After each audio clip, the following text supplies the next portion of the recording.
Halo Sobat Hijau, bertemu kembali bersama dengan saya Dea Rizkita yang pastinya akan memandu Sobat Hijau semua dalam perbincangan yang super seru karena berbincang bersama dengan para pimpinan dari perusahaan dalam CEO Forum Green Leadership Penilaian Kandidat Proper Emas tahun 2023 Extraordinary Turnarounds. Dan tentunya saat ini saya sudah bersama salah satu pimpinan yang perusahaannya masuk ke dalam penilaian kandidat proper emas tahun 2023.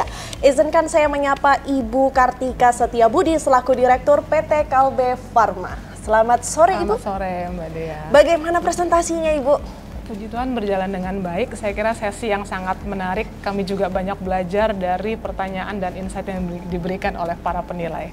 Baik, banyak sekali insight yang masuk sehingga harapannya untuk kebaikan dari Kalbe Pharma sendiri. Betul. Baik, terlepas dari itu Bu, saya selalu happy ketika harus berbincang dengan leader perempuan.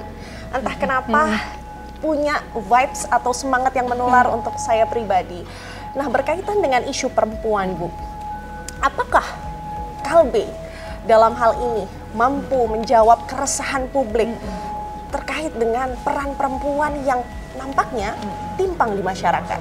Apa peran Kalbe mungkin dari dalam perusahaan sendiri dalam memberantas isu tersebut? Ya, saya kira di Kalbe kami sangat-sangat terbuka untuk meningkatkan keterlibatan karyawan wanita.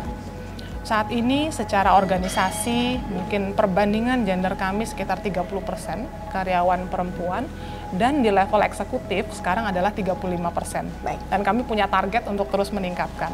Saya kira secara treatment kami sangat mendukung perempuan untuk terus berkembang di dunia kerja. Kita selalu memastikan bahwa wanita punya akses dan treatment yang sama. Jadi semua dilakukan based on merit. Semua punya kesempatan yang sama untuk berkembang di Kalbe. Semua punya kesempatan yang sama berkembang di Kalbe, karena perempuan ternyata tidak perlu diprioritaskan ya Bu. Tidak Kita perlu. hanya butuh kesempatan yang sama. Kesempatan. Termasuk Betul. itu pun diakomodir oleh Kalbe. Pertanyaan berikutnya Bu, berdirinya Kalbe yang sudah sebesar sekarang pasti tidak terlepas dari bentuk kolaborasi dari banyak pihak. Pemerintah, masyarakat.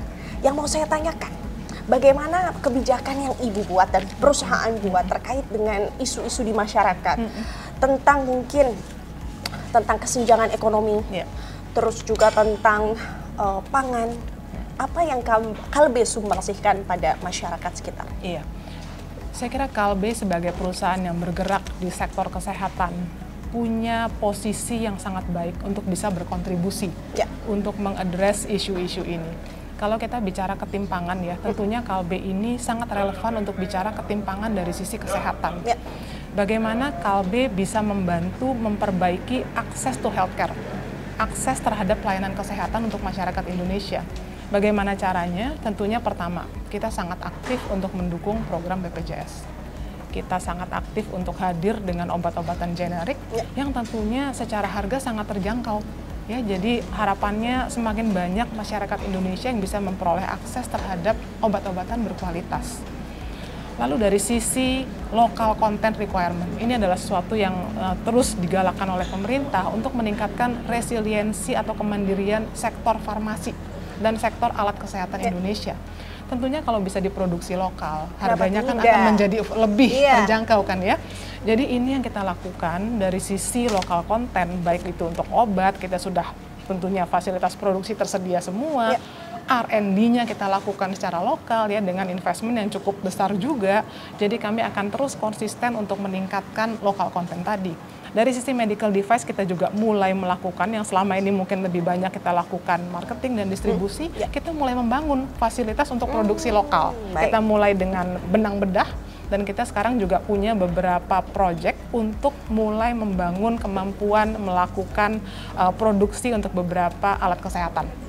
Seperti misalnya untuk USG, untuk X-ray, yang harapannya nanti bisa digunakan untuk Indonesia dengan harga yang lebih terjangkau. Kira-kira demikian. Harapannya begitu. Ketika ada produk buatan kita, tentunya yang dipekerjakan pasti orang-orang kita juga, begitu ya Bu. Dan akan terjadi transfer teknologi. Itu, transfer teknologi dan akhirnya ujung-ujungnya bisa bisa bermanfaat untuk Sobat Hijau semua, begitu.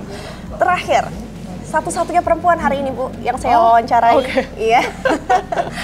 Hari Sabtu kita datang ke sini Sebenarnya seberapa penting sih Bu proper KLHK ini menjadi katalisator untuk visi dan misi perusahaan terkait dengan pengelolaan lingkungan? Baik, kalau terkait dengan pengelolaan lingkungan, bagi Kalbe ini adalah suatu komitmen. Ya, buat kami ini dari sisi governance sendiri, kami itu komit untuk comply di semua aspek termasuk juga lingkungan.